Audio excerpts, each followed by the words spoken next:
जनसंवाद न्यूज, सत्य आणि विश्वासाची बातमी। अंबरनाथ पालिकेत टेंडर प्रक्रियेत मोठा भ्रष्टाचार झाला असून पात्र नसलेल्या सनबर्ड कंपनीला 14 कोटी रुपयांची कामं दिल्याचा आरोप शिवसेनेचे माजी नगरसेवक रविकरण जुले यांनी केलाय।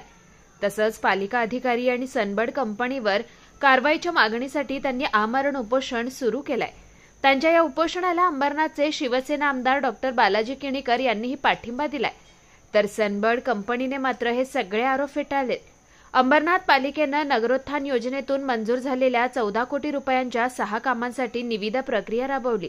या 10 ठेकेदारांनी सहभाग घेतला, मात्र त्यापैकी 7 ठेकेदारांना अपात्र ठरवून निविदा प्रक्रियेतून बाद करण्यात आलं, तर उर्वरित 3 ठेकेदारांपैकी पात्र नसलेल्या सनबर्ड कंपनीला हे काम देण्यात आल्याचा आरोप शिवसेनेचे माजी नगरसेवक रविकरण जुले यांनी केलाय। या कंपनीने जॉईंट व्हेंचर करून स्वतःच्या नावावर नसलेला स्टॅम्प पेपर वापरला आणि त्यातही खाडाखोड केली। त्यामुळे सनबर्ड कंपनी आणि अंबरनाथ पालिकेच्या अधिकाऱ्यांवर फसवणूक आणि मुद्रांक शुल्कात छेडछाड केल्याचा गुन्हा दाखल करावा अशी मागणी करत रविकरण जुले हे आमरण उपोषणाला बसलेत। त्यांच्या या उपोषणाला आमदार डॉक्टर बालाजी किणीकर यांनीही पाठिंबा दिला असून अंबरनाथ पालिकेनं प्रशासकीय राजवटीत केलेल्या कामांचं ऑडिट करावं अशी मागणी किणीकर यांनी केली आहे। तर 14 कोटी ही छोटी रक्कम नसून या प्रकरणी कारवाई झालीच पाहिजे अशी मागणी माजी नगराध्यक्ष सुनील चौधरी यांनी केली आहे। अंबरनाथ नगर परिषदेने नागरी नगरोत्थान योजनेअंतर्गत अंबरनाथ शहरातील विविध विकास कामे करणे, एकूण कामे 6, त्याची प्राकलन रक्कम होती 14,54,57,000 रुपये। मुळात हे टेंडर झाल्यानंतर शासनाच्या आदेशानुसार ते 8व्या दिवशी टेंडर प्रक्रिया पूर्ण व्हायला पाहिजे होती, निविदा ओपन करायला पाहिजे होती, परंतु तब्बल 8 महिन्यानंतर ही निविदा ओपन केली यांनी आणि ह्या निविदेमध्ये एकूण 10 कंत्राटदार लोकांनी सहभाग घेतला होता।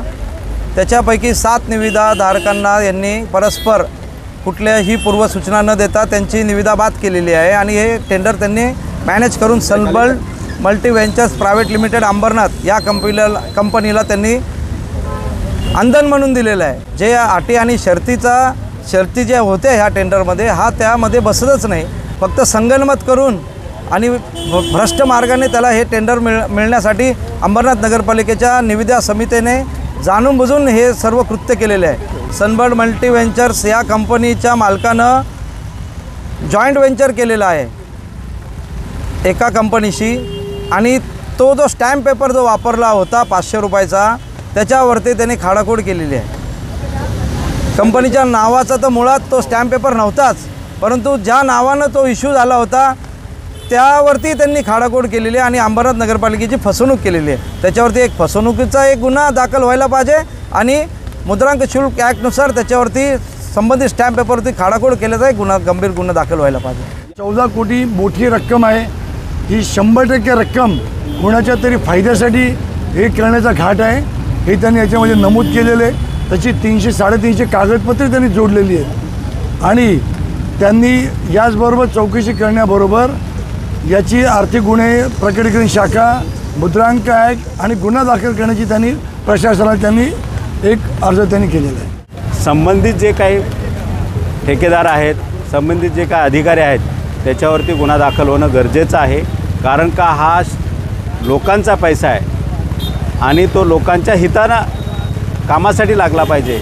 आफ्टर कोविडच्या नंतर पूर्ण नगरपालिकेमध्ये भ्रष्टाचार चालू झालेला आहे। प्रत्येक वार्ड वाईज काम झालं न झालं याचं ऑडिटही होणं गरजेचं आहे। एवढा मोठा भ्रष्टाचार आहे, हा एकच भ्रष्टाचार त्यांनी बाहेर काढलेला आहे, पण अशा अनेक कामं जे आहेत प्रशासन राजवटीमध्ये झालेले आहेत, जे कामं न करता बिलं काढलेले आहेत, त्याचीही चौकशी आपल्या माध्यमातून मी सांगू इच्छितो कलेक्टर साहेबांना की व्हावी, ही आमची मागणी आहे आणि त्यासाठीच आम्ही सर्व शिवसेनेचे सर्वच आम्ही या ठिकाणी नगरसेवक या ठिकाणी आलो आहेत आणि त्यांना आम्ही पाठिंबा दिलेला आहे सर्वांनी। दरम्यान या आरोपांबाबत सनबर्ड कंपनीचे संचालक रुपेश देशावरे यांना विचारलं असता आम्ही नियमानुसार टेंडर प्रक्रियेत सहभाग घेतला होता आणि आम्ही पात्र होतो म्हणूनच अधिकाऱ्यांनी आम्हाला काम दिल्याचं त्यांनी सांगितलंय। तसंच ज्यांना काही तक्रार असेल त्यांनी त्यांची कारवाई करावी, आम्ही कायदेशीर उत्तर देऊ असंही त्यांनी स्पष्ट केलंय। मी निविदा प्रक्रियेमध्ये नियमानुसार भाग घेतला होता आणि यानुसार मी कॉम्पिटिशन करून ते टेंडर आमच्या नावावर झालेलं आहे आणि निविदा प्रक्रियेमध्ये निविदा ज्यांनी केली अधिकारी त्यांनी मला पात्र ठरवलेलं आहे तर याच्या ज्यांना असं वाटत असेल की आम्ही अपात्र आहोत किंवा काही हे केलेलं आहे, तर तो त्यांनी त्या प्रकाराने कारवाई करावी आणि मीही कायदेशीर कारवाई करेन. अमरनाथ पालिकेत प्रशासकीय राजवटीत भ्रष्टाचार झाल्याचे आरोप आजवर अनेकदा झाले असून त्यामुळे खरोखरच या कामांचं ऑडिट करण्याची आवश्यकता नागरिकांमधून व्यक्त होती आहे. अम्बरनाथ पार्ले गांव में खुल चुका है एक ऐसा प्रीमियम रेस्टोरेंट जहां आपको मिलता है डिलीशियस फूड, साथ एक कॉजी इंटीरियर का आनंद. Welcome to Noon to Moon. हर कॉर्नर आपको अपने एक अलग वर्ल्ड में ले जा सकता है. फैमिली मीटअप्स, गैदरिंग्स या अपने special dinner, non veg to veg. इनके मेन्यू में आपको हर तरह के डिलीशियस मिलते रहेंगे. इसलिए स्पेशल सिंधी डिशेस, जहाँ आपको मिलेगा एक वाइड वैरायटी ऑफ डिशेस, हर एक टेस्ट बर्ड को सॅटिस्फाय कर सके. जनसंवाद न्यूज, सत्य आणि विश्वासाची बातमी. आजच सबस्क्राईब करून बेल आयकॉनला क्लिक करा आणि पहा ताज्या घडामोडींचा अचूक अंदाज आपल्या मोबाईलवर.